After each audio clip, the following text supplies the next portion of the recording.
I love winter.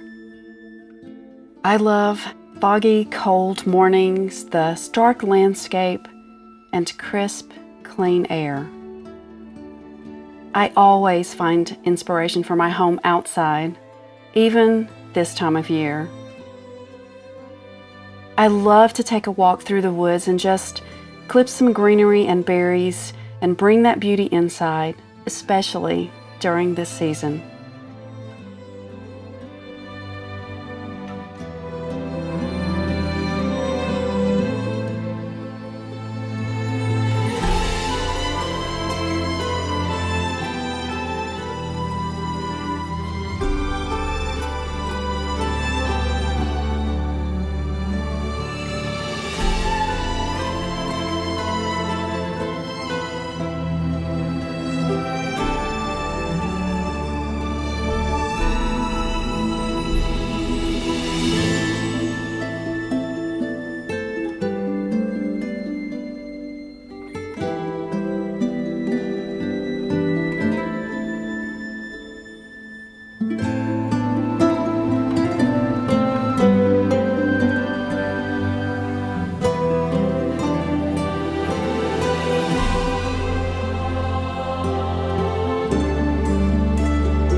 I always start with the tree first, and because I like to have it up at least a month, I use an artificial tree.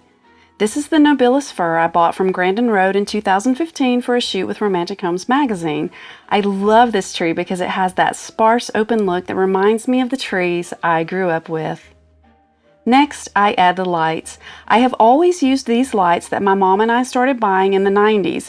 It's a mini light with a colored cover, so you have the look of the old C7s but not the heat. However, they do use more energy than an LED, and because I like to leave my tree on so much, I wanted to use LEDs this year, even though I still struggle with the blinking and the colors that are just not as pretty as these incandescents.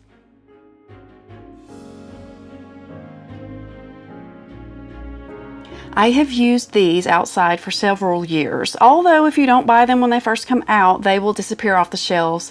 It's really important to make sure you get the ceramic version because the clear colored C7 has a very strange blue glow that I just don't like at all. I have always used both clear lights and color lights on my trees, so in this case, to help with the blue glow of the colored LED lights, I added these warm clear lights. It's really important not to put too many of one thing because the warm clear lights by themselves tend to give off a very chartreuse glow that I don't like. So combining these with the colored C7s really helped alleviate that, and it gives it a more normal glow.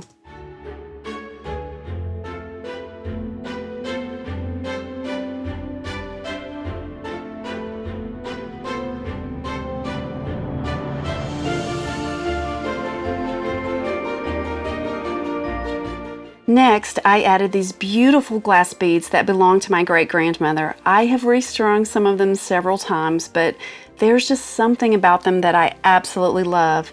I try to take very good care of them and wrap them up carefully every year when I'm ready to pack them away.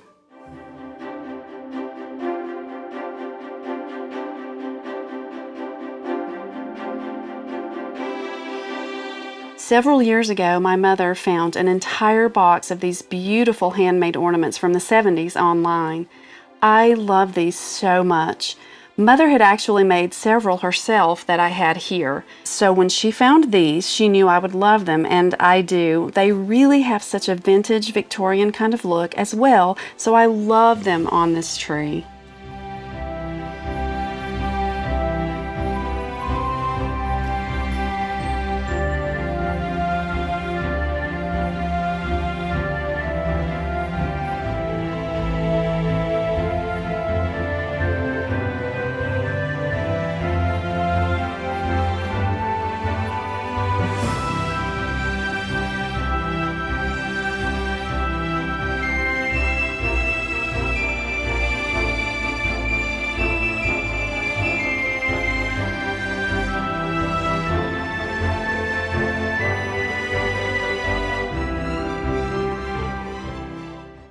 When I was in college, we sang Christmas music at Biltmore House every year, and I loved being able to just kind of roam around the house during breaks and look at all of the amazing decor. One of those years, they had paper fans on some of the trees, which I fell in love with, so I came back home and made some for my mother's tree. And these are those fans. Mother had them stored in the attic in a box of decor. I just made them out of wrapping paper, and I just fold them up every year and put them back in the same box they've been in since the 1980s.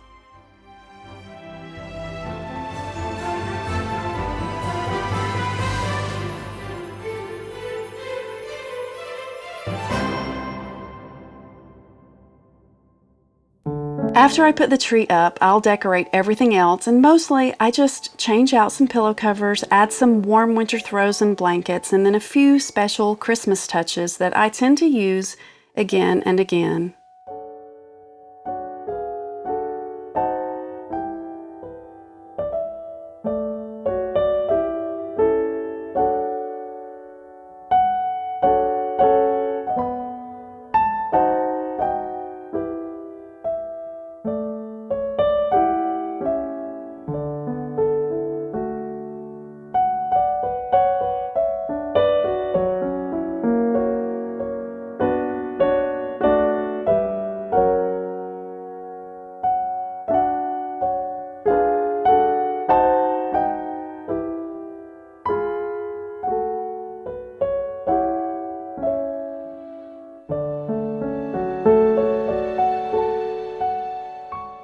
This nativity scene is absolutely a favorite and one from my childhood that I bring out every single year. And to get that really vintage look, I love hanging icicles on the tree, just like my mother used to.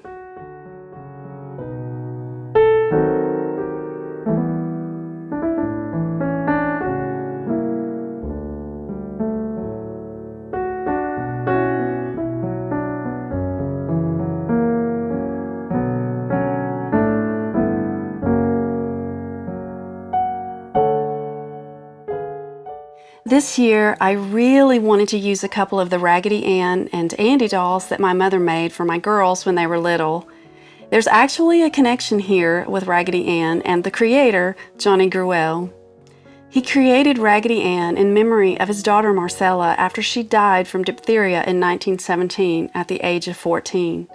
He added Raggedy Andy in 1920.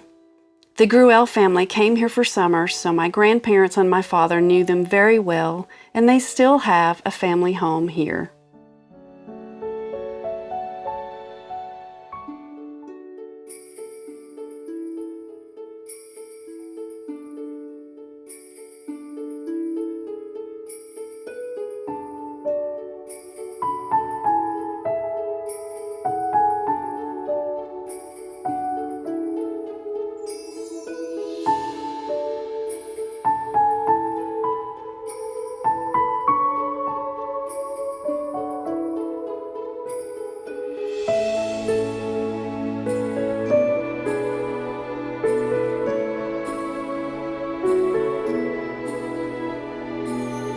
I love to bring greenery from outside to make swags, and in some cases I just stick little pieces in faux garlands.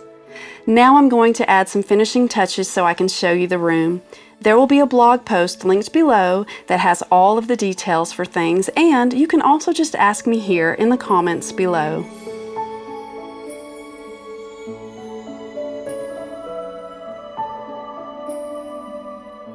I love to use candles this time of year, and I wanted to share this poem that just really touched my heart because we are all certainly dealing with many different and difficult things this year, and there is so much hope in these words, written by pastor, writer, and grandson of a slave, Howard Thurman.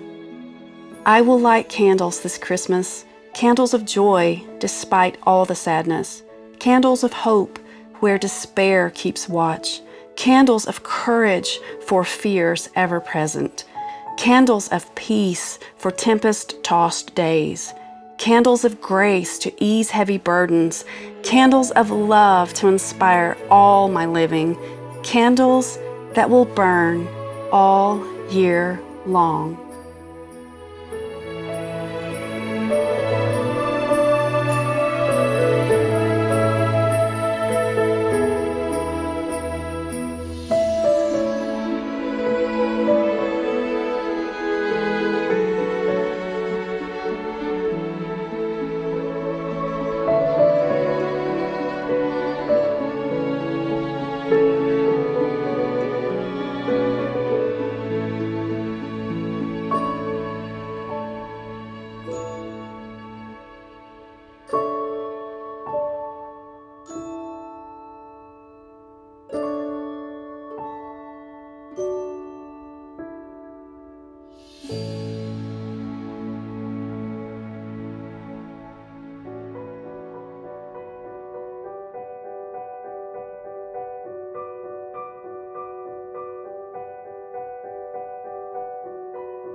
you.